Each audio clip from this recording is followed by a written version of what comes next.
જ્યારે આટલા બધા લોકોએ 27 લોકોએ પોતાના જીવ ગુમાવ્યા છે ત્યારે એક મહિલા તરીકે મને પણ દુઃખ છે. હું પણ એક માં છું.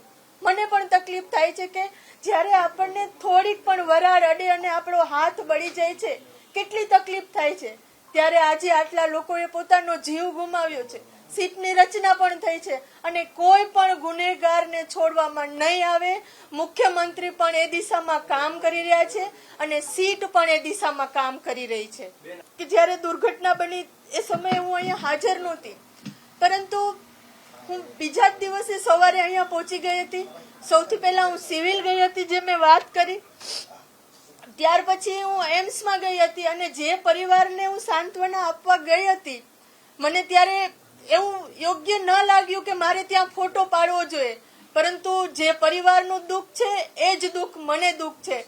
અને અમુક લોકો દ્વારા એવું ચલાવવામાં આવ્યું કે બેન રાજકોટમાં નથી, પરંતુ જ્યારથી આ ઘટના બની એના બીજા જ દિવસથી હું અહીંયા રાજકોટમાં છું અને મારાથી બનતી તમામ કાર્યવાહી અધિકારીઓ સાથે સંપર્કમાં છું.